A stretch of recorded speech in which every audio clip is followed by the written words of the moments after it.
Kalau lu nggak siap disakitin, dihianatin, dan dicerca keluarga lo, bahkan ditinggal teman-teman lo, urungkan niat dulu deh kalau lo buat sukses.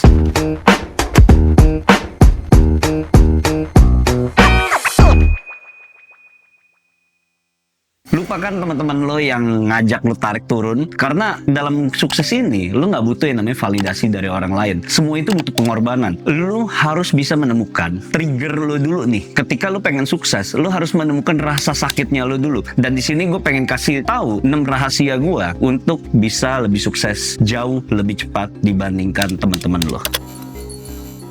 Jadi yang pertama, ketika lu menemukan apa yang ingin lu dalemin, apa yang ingin lu fokuskan, apa yang ingin lu hasilkan, lu perlu menemukan apa yang lu suka. Ketika lu udah menemukan yang lu suka, lu fokus aja. Jadi misalnya ketika ada teman lu yang ngajak nih gitu, bro nongkrong yuk, bro pergi yuk, mending lu tolak. Karena ketika lu mendapatkan distraksi dari banyak orang, sebaiknya lu skip. Kenapa? Karena itu yang merusak fokus lu. Jadi ketika lu kepikiran gitu, lu mau ngapain aja, lu mau kerjain sesuatu, langsung kerjain. Bukan nunda. Karena gue sering ngeliat temen gue ketika gue udah kasih tahu nih, ini caranya nih begini, framework kerjanya begini, ya jadi masalah temen gue ngapain? Tarsok.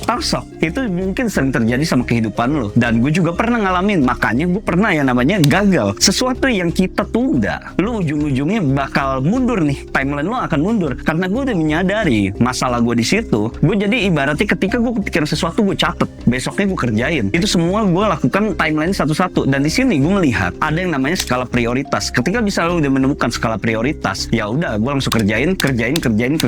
Memang misalnya lu udah bikin 5 timeline di hari itu harus lu kerjain. Mungkin yang kerjain 3, nggak apa-apa. Semua itu kan butuh yang namanya kebiasaan. Lama-lama nanti lu bisa lebih cepat. Lama-lama nanti ibaratnya kerja lu bisa lebih efisien. Dulunya gue bisa kerja 20 jam satu hari, tidur gue cuma 4 jam, tidur gue cuma 6 jam. Sisanya itu semua gue lakuin kerja. Tapi pertanyaannya, apakah bisa lu kerja selama itu semuanya lu fokus? Pasti enggak. Ujung-ujungnya apa? Tidur. Ujung-ujungnya bengong. Ujungnya nonton. Memang kelihatannya keren lo bisa kerja 16 jam. Tapi gue yakin itu lu nggak bisa kerja full 16 jam. Pasti lu butuh istirahat. Nah itu semua wajar. Ketika lu udah menemukan time frame-nya lu kerja 16 jam, yang biasanya lu bilang kerja 16 jam, padahal sebenarnya nggak seproduktif itu. Nanti lu lama-lama ketemu 8 jam. Nanti lama-lama ketemu 6 jam. Ketika 6 jam itu kerjain fokus semua. Matiin semua notifikasi lu. Semua langsung kerjain. Di rekaman ini aja nih ya. Temen gue tadi sebelumnya telepon, bro bisa nongkrong nggak? Gue bilang nggak bisa, gue lagi mau rekaman YouTube. Karena gue tahu gue punya skala prioritas gitu. Ketika udah mulai nyantai, baru nanti nongkrong gitu. Jadi di sini lo harus paham dulu nih konsepnya. Ketika lo memikirkan segala sesuatu yang harus lo kerjakan, kerjain di hari itu juga tanpa nunda.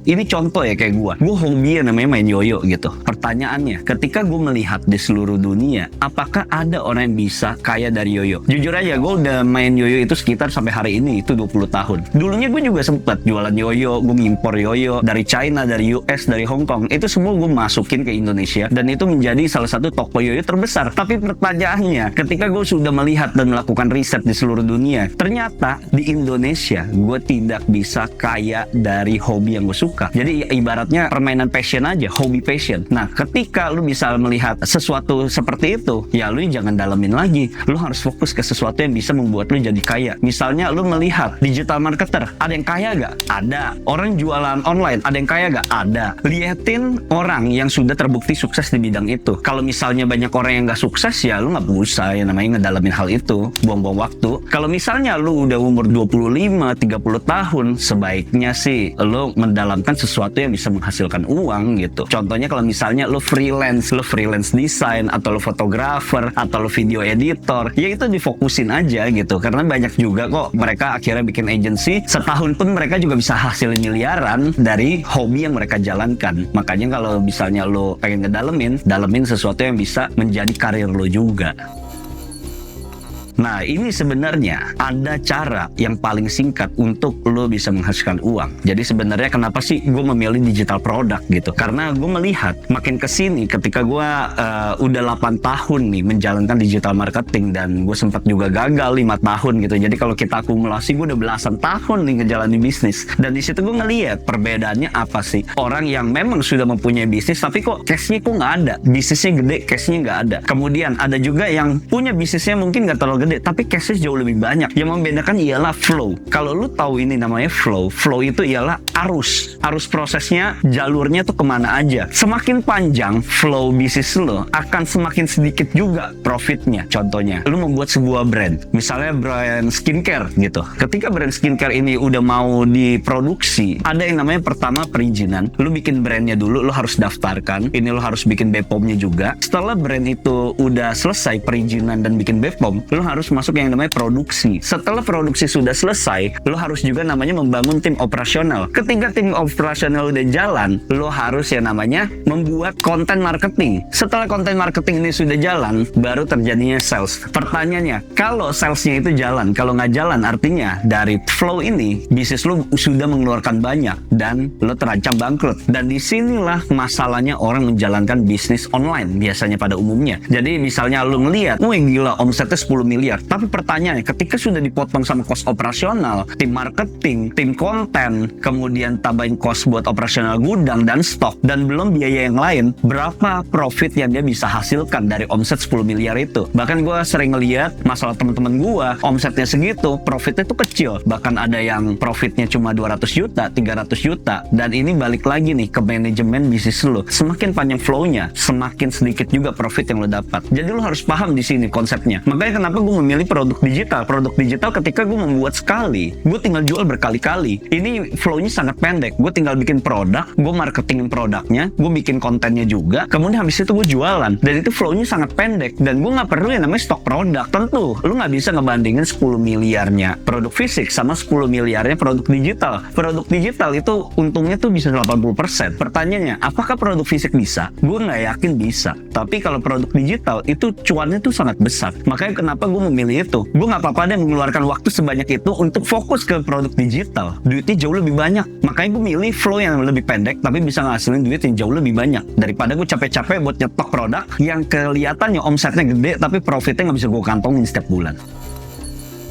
Ini salah satu masalah gue yang sudah gue alami bertahun-tahun. Kenapa sih hidup gue bisa gagal gitu dalam bisnis 5 tahun? Salah satunya dulu gue pikir masalah gue ya mungkin gue kurang belajar, gue kurang tahu. Ini ialah masalah yang sering dialami sama banyak orang. Salah satunya ketika lu tidak tahu bagaimana caranya buat sukses. Dan di saat itu gue pikir kalau gue punya teman-teman yang seperti sekarang, gue bisa lebih sukses. Padahal sebenarnya enggak. Kalau misalnya teman-teman lu masih pendapatannya mungkin di bawah UMR, kemudian lu punya masalah dalam lu merintis bisnis, lu ngobrolnya sama dia nih gitu, dan tentu masalah itu yang bikin lu nggak kaya-kaya. Nah makanya ketika gue menyadari penyakit gue ini, dan ini mungkin penyakit sama banyak orang karena mereka nggak punya mentor. Di saat lu pengen sukses atau lu pengen mendalami sesuatu, ya lu harus mencari orang yang lebih jago daripada lu, lebih ekspertis daripada lu. Dan gue juga karena gue nggak punya lingkungan sukses, masalahnya teman-teman gue mungkin sama seperti lu yang mentalnya pada miskin. Di saat itu gue menyadari ternyata itu ialah penyakit gue. Makanya gue mencari mentor. Dapat dari mana? Salah satunya ketika gue mengikuti pelatihan. Gue bayar uang buat ikut kelas. Gue juga kumpulin duit dari kerja serabutan. Gue juga pernah ngelap mobil. Gue juga pernah jadi sales kompor. Kemudian jadi admin registrasi. Semua uang yang gue kumpulin itu dari kerja serabutan. Makanya gue spend duit buat ikut kelas. Karena gue percaya ketika gue belajar sesuatu yang gue nggak tahu jadi tahu sama orang yang lebih hebat daripada gue, pasti ada perubahan sama gue. Tapi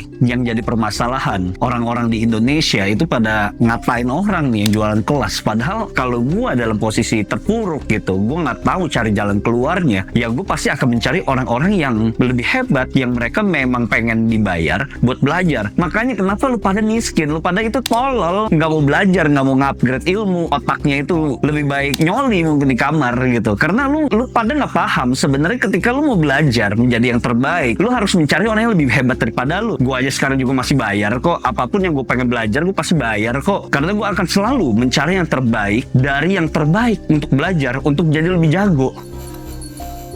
Ini nih yang lebih anjing. Mungkin lu juga ngalamin. Lu punya temen-temen yang mental kepiting tuh, yang ibaratnya ketika misalnya lu pengen lagi ngerintis, lu pengen belajar menjadi lebih jago, banyak yang berusaha narik lu tuh ke bawah lagi. Ngapain lah bro lu jalan bisnis kayak begitu, nanti juga gagal. Ngapain lah bro lu nge-gym, nanti juga gendut lagi. Tapi ketika lu sudah melewati sebuah tantangan-tantangan itu sampai akhirnya lu berhasil, temen lu juga sungkem. Dan itu yang terjadi sama hidup gua. Jadi ujung-ujungnya apa? Temen gue sekarang nggak berani yang namanya ngeremehin gue lagi. siapapun di dalam hidup lo, mungkin keluarga lo, mungkin pacar lo, mungkin temen lo, mereka pasti akan meremehkan ketika lo memulai di langkah pertama. Karena nggak ada yang menghargai namanya proses. Semua orang maunya lihat hasil. Ini salah satunya ketika gue nge-gym juga, gue mau mulai dikatain pasti. Tapi di sini gue sudah membuktikan badan gue dari gemuk, gue bisa turun 12 kilo sampai sekarang. Bahkan gue bisa sharing ke kalian. Ya karena gue memulai gitu. Gue memulai dari langkah pertama. Makanya di sini gue pengen bilang ke kalian, teman-teman toksik itu lo harus buang. Karena pada saat gue merintis juga, ini teman-teman gue juga pasti meragukan apapun yang ingin gue capai. Teman-teman toksik itu emang paling anjing gitu. Walaupun itu emang sahabat lo ya, lu jangan takut dijauhi sama temen lu. Lu bisa lihat lah nantilah ketika lu udah mulai sukses, mereka juga pasti akan nempel lagi, mereka akan cari lu lagi. Karena ya namanya manusia pasti akan mengejar value, bahkan mereka mau belajar sama lu. Lu harus menjadi orang yang hebat, lu harus menjadi pribadi yang hebat. Ini pengalaman gue juga, keluarga gue pasti juga pernah meragukan apa yang pengen gue jalanin. Mereka khawatir kalau gue gak berhasil. Satu-satunya cara ketika mereka sudah meragukan apa yang pengen gue achieve, ya udahlah, gue tutup kuping aja, gue pakai kacamata kuda, gue gak mau dengerin siapapun. Karena keluarga ini mereka gak pengen lo gagal. Sebenarnya maksud mereka baik. Sampai pada akhirnya gue bisa mencapai itu, mereka pun juga ya udah dengerin juga gitu. Karena gue cuma percaya satu hal, kalau memang gue mau kaya, gue cukup dengerin orang yang lebih kaya daripada gue. Karena semua orang kaya ketika mereka berada di keluarga yang berkekurangan, sudah dipastikan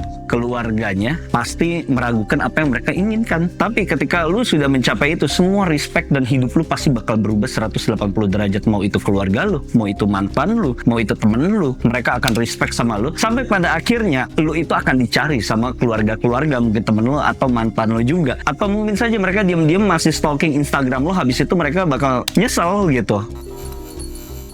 Ini nih yang terakhir nih, lu harus paham yang namanya fokus itu sangat diperlukan ketika lu ingin menjadi seorang expert mendalami sesuatu dan lu pengen menjadi sukses. Karena ketika lu nggak fokus, gangguan itu banyak datang. Salah satunya nih, lu ketika lu main handphone gitu ya. Yang jadi masalah, lu tuh lebih sering ngabisin waktu lu buat scrolling sosmed, nggak penting. Lu liatin teman lu mungkin di story, gunanya buat apa? Lu ngabisin waktu berjam-jam buat scrolling. Beda ya kalau misalnya gue scrolling, gue nyari ide konten, gue nyari buat kira-kira ide digital produk gue apa. Tapi kalau misalnya lu cari cuma buat cari kesenangan doang, nggak ada gunanya. Yang jadi masalah ketika lu tidak memprioritaskan apa yang menjadi prioritas lu. Bagaimana bisa kalau lu tidak memprioritaskan kerjaan lu dan lu digangguin sama distraksi kayak begitu? Nggak bakal bisa. Hal yang biasa gue lakukan ketika gue mau kerja, gue akan off notification handphone gue. Karena gue tahu waktu gue tuh cuma 24 jam. Sebentar banget itu, satu hari bentar doang tuh udah lewat. Jadi makanya gue harus mengurangi distraksi-distraksi itu yang gak penting. Gue tidak akan membiarkan siapapun yang berusaha buat masuk gitu ya, mengganggu fokus gue, mengganggu impian gue. Gue akan langsung katakan enggak. Karena yang namanya enggak ini sangat mahal harganya. Mungkin lu ngerasa sepele gitu, kalau diajak pergi ya udah pergi. Padahal hal itu sangat mengganggu waktu lu. Lu gak bakal bisa sukses jauh lebih cepat kalau lu tidak memprioritaskan apa yang lu kerjakan. Dan hal ini yang menjadi masalah dari kebanyakan orang. Makanya kalau lu lihat gitu ya, kenapa sih banyak Gen Z, banyak milenial itu yang gak sukses? Karena mereka tidak bisa manajemen waktu. Kita tahu nih ya, namanya lu progress dalam berbisnis itu sebutannya compounding. Lu harus membiasakan diri lu sampai pada akhirnya tuh ke atas gitu. Kalau misalnya lu tidak bisa mengontrol distraksi-distraksi kecil ini, ujung-ujungnya tuh fatal, udah pasti tuh lu jatuh gitu. Walau distraksi terkesan sepele, tapi lu bisa menghancurkan hidup lu tuh bertahun-tahun. Distraction itu pasti akan selalu ada dimanapun, kapanpun. Gue sampai sekarang aja distraction itu tuh pasti ada. Tawaran bisnis di mana-mana. Mungkin gue sekarang udah nolak puluhan bisnis, 50 bisnis tuh ada gitu. Karena kalau misalnya gue harus meninggalkan bidang yang memang gue tekunin, gue fokusin, gue jagoin, udah pasti tuh yang lain itu juga hancur gitu. Karena gue sekarang juga makannya dari digital marketing. Gue jagoin di digital marketing. Ngapain gue mecah distraksi gue ke bidang yang gue nggak jago gitu? Buat lu jadi kaya, lu nggak perlu yang namanya banyak bisnis. Itu cuma orang tolol. Gue nggak pernah ngelihat orang yang benar-benar kaya, bisnis satu belum gede banget, tiba-tiba udah harus pindah gitu ke bisnis lain. Nggak ada. Cuma orang tolol yang percaya bisnis bisnisnya banyak, dia bakal lebih kaya. Beda ya, lu jangan pikir contohnya konglomerasi gitu. Konglomerasi, iya punya bisnis banyak, berat. Tapi lu lihat satu hal ya, ketika mereka membangun sebuah bisnis, mereka tuh punya jenderalnya masing-masing. Mereka punya jagoan-jagoannya di setiap brand yang mereka bangun. Pertanyaannya lagi ini, kalau lu pada, lu bisa gak kayak begitu? Lu pada duitnya terbatas, mau bangun banyak bisnis, tolol namanya. Jadi di sini lu udah tahu ya, yang namanya fokus itu sangat dibutuhkan buat lu jadi lebih sukses. Karena kalau lu tanpa ada fokus, hidup lu tuh gak akan jadi apa-apa. Karena lu butuh waktu bertahun-tahun untuk jadi lebih jago. Banyak orang tuh mentalnya instan, pengen langsung cepet jago. Nggak ada anjing. Lu harus melewati rasa sakit dulu. Karena kalau lu nggak ada rasa sakit, udah pasti lu nggak jadi apa-apa. Karena skill itu semua harus ditempa bertahun-tahun. Apalagi lu cowok gitu. Lu lihat aja permata, itu harus ditempa baru jadi permata. Cowok itu juga begitu, harus ditempa baru bisa jadi permata. Lu harus mulai semua skill lu nih sampai akhirnya jadi mengkilap. Sebelum video ini berakhir, gue pengen kasih tahu kepada kalian, kejarlah apapun yang lu belum hasilkan, tutupi segala kekurangan lu dengan kelebihan, dan sampai pada akhirnya tidak ada yang bisa meragukan kehebatan lu. Apapun yang terjadi sama hidup lu ialah ketololan lu sendiri, bukan salah siapapun. Jadi jangan salahkan siapapun atas nasib lu yang sedang lu alami.